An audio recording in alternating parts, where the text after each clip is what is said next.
We're here with Lexington Herald Leader columnist John Clay. And John, first of all, good to be back here. I know we spent many derbies together with the Herald Leader. Good to talk to you, man. Good to talk to you, Chip. A lot of the theme I've heard, this derby is wide open. Bodemeister, Union Rag seem to be the favorites. But, you talk to a lot of different people. Many people feel there's 8 or 9 different horses that could, finish in first in this derby. How do you sum up the race at this point? No, I think it's a pretty wide open race. I think, after the Bluegrass, Mike Battaglia, who sets the odds, said it would probably be one of those years where, the favorite would be 5-1. He's put Bodemeister at 4-1. But, I think that shows with Bodemeister, Union Rags, Doulahan, who won the Bluegrass. Jamala just is undefeated, and he's not the morning line favorite. So, there's several different horses who will definitely will get good play probably when it comes up to Derby time as far as the betting window goes. Based on what I'm saying, who do you like? If you could name a favorite, who would you pick as the Well, favorite? I'm no expert, and I'm not. My track record's not too good on this race either. But I like Doulahan.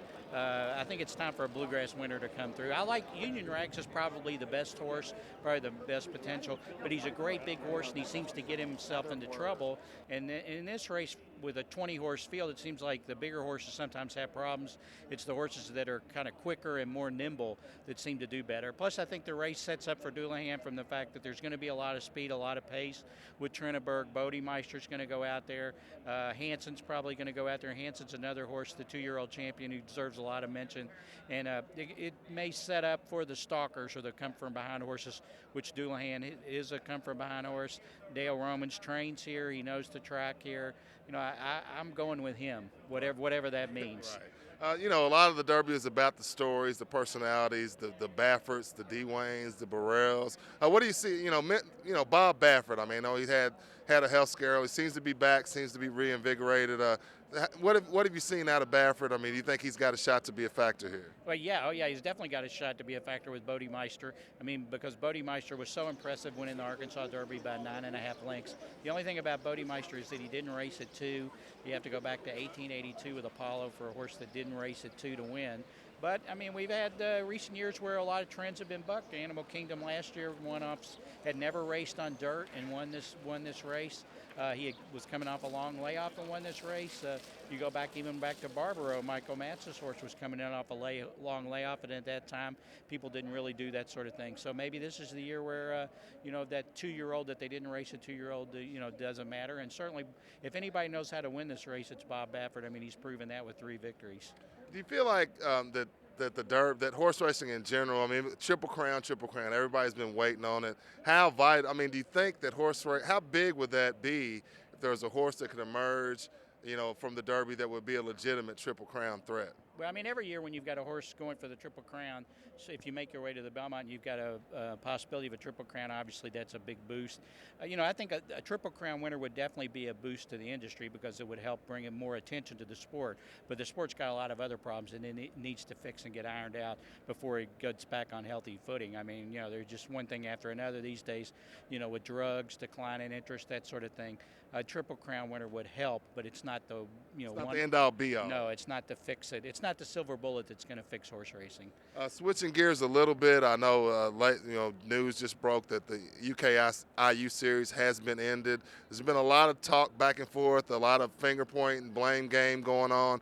What's your thought on? This is a series that's been going on a long time. Both teams are, figured to be ranked pretty high going into the preseason. As a guy who I know has covered a lot of those UKIU games, how do you feel about the end of the series? Oh, I think it's ridiculous. I think it's terrible for the fans. I think they're both to blame. That they couldn't sit down and work this thing out. I think obviously part of the blame goes to Calipari because, here's the guy who says he'll play anybody, anywhere, anytime, but he says, I'm not going back to Bloomington. I want to play it on neutral floors. And then Indiana won't, the same thing with Indiana. They don't want to play on neutral floors. The bad part about it is it's ending before the year where this would probably be one of the biggest Kentucky-Indiana games ever. Both teams are probably going to be top 5, maybe even top 3 next year. It'd be comparable to the Kentucky-North Carolina game last year when you had preseason 1 against preseason 2. And to end the series now when they could have been playing, next year and have such a great game, which would have been great for college basketball. I think both schools have put their selfish interests in front of what is in the best interest of the game and the fans. I think it's bad for both schools in college basketball. And a lot of coaches have seem to be going. I mean, it seems like coaches hate non-conference games. Everybody's scared to lose a non-conference game, and it really, like you said, it really cheats the fans. Well, and they say too that they want that we have to balance our budgets and we need home games or neutral sites games to balance our budgets. But they're the ones who have their budgets by paying these tremendous salaries to coaches and so forth. So I don't really buy that. But that seems to be the trend with all these, whether it's the Maui Classic or Kentucky's playing in the game at Barclays against Maryland. The Tournament of Champions thing where Kentucky's playing Duke and Atlanta. They don't mind playing the high-profile team. They just don't want to play them on their home floor. They want to play in these neutral games, and I think that's a shame for the season ticket holders of the teams who don't get that games, or the students of the teams, students at the schools, they don't get that as a home game. I think that hurts college basketball in the long run. What are some of your? Give me one or two of your favorite. I mean, what derby is this for you? How many? What derby is this for you, John? I think it's 31. I think 31. last year was 30. Yeah, my first derby was '82 when Gato del Sol won. Arthur Hancock won with Gato del Sol. That was my first derby in '82. And what are some of your? I mean, if you could think of a couple of I mean, there's been so many. I mean, the Derby, you never know what's going to happen. So much, so much goes against what people predict. What have been some of your favorite memories? Well, I mean, the Sunday Silence Easy Goer, that was a great derby, just a great rivalry, and that would be a good thing for racing too if you could have another one of those rivalries. Smarty Jones's derby when people were doubting him and he won. Obviously Barbaro, the way Barbaro won, and then the unfortunate tragedy that happened after that. But I mean, every derby's different because there's different stories. There isn't one big overwhelming storyline this year, but there are a lot of really good storylines on a lot of different horses. So and you find that every year with the Derby.